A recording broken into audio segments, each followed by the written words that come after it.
So you're doing a VA home loan and you need an appraisal. There's a couple questions that you need to have answered in order to understand the process. The first one is, what does the appraisal do? With VA, they're very specific. They're going to be looking at the value of the home. They're not necessarily going to be looking at, does the electricity work or what does the roofing look like? They may take a peek at that, but that's more of an inspection. With the VA appraiser, they're going to be looking to see what is the value. Is it worth what VA is going to guarantee? They want to make sure that you, as a veteran, gets into a house that is actually worth what they're selling it for. The other thing that they look at is what they call health and safety issues. So if there's anything health or safety related, the appraiser may actually mark it and say this has to be fixed before the appraisal can be completed. I'll give you a quick example. Let's say that there's chipped or peeling paint on the side of the house. They find that to be a health or safety issue. Or you have stairs and no handrail.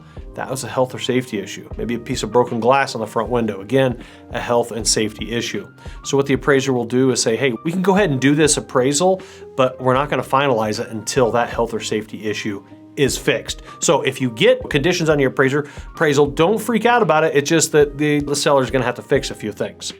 The other thing that we want to look at is who actually selects who the appraiser is. Because there's a lot of appraisers out there.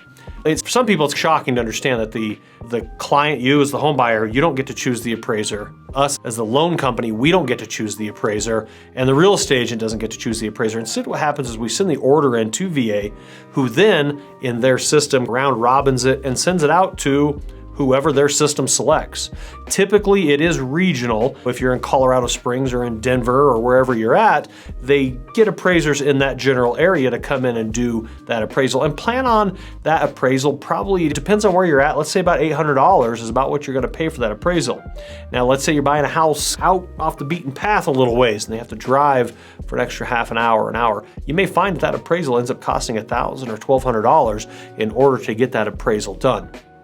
Another thing that we want to mention is, they're checking the value, but what if that value doesn't come in at the level they'd hope? If you're buying a house for $300,000, but the appraiser doesn't really feel that the other sales in the area don't really justify that house being sold for $300,000, they will declare what's called tidewater.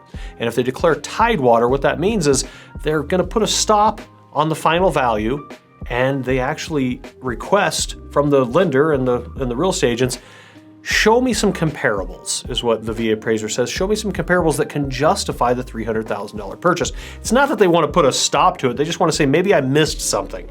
Can you please send me some comparables? And we have 3 days in order to do that to help justify that sales price. Again, that's called tidewater.